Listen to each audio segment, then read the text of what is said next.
Hi guys, good morning.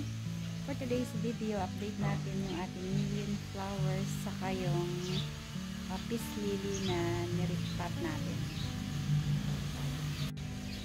Ayan na yung ating million flowers after natin nirepot. Tapos ito yung cuttings.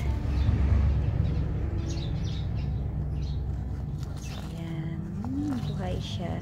So, pag kinat natin yung young leaves dito, so lahat ng nude niya mayroong tubo, mayroong stem. Yan. Unlike sa hindi natin kinat, ito, tingnan nyo. Yan. Diretso lang siya. So, hindi siya tumubo. Yung mga nude niya, hindi tumubo. Ayan, kinat natin. Ayan.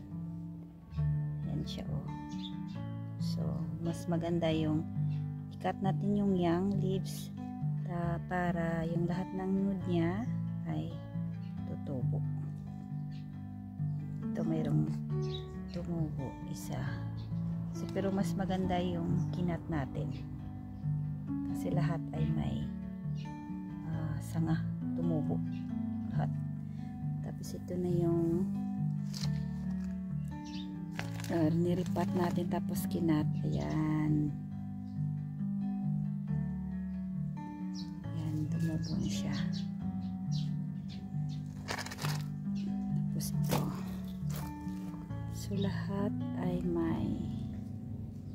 lahat ng nude niya tumubo.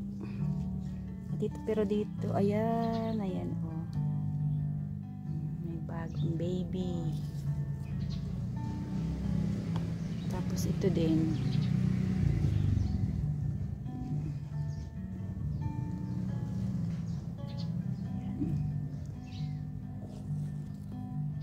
So ito yung hindi ko kinat before.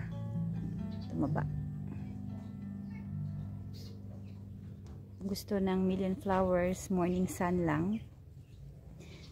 Tsaka laging moist yung lupa. So tignan naman natin ngayon yung ating peace lily. Ito na yung variegated natin na peace lily. Maliit.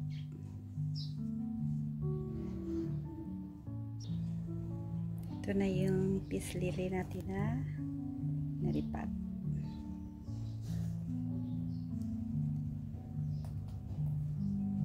Kumanda na yung dahon. Ayan. May bagong babies na din, oh.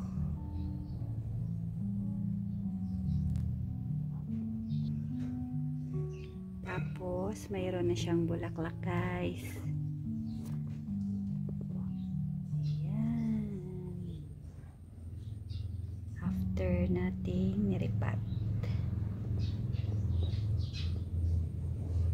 Itong pot na to, malapit na rin magkabulaklak nito. Ayan.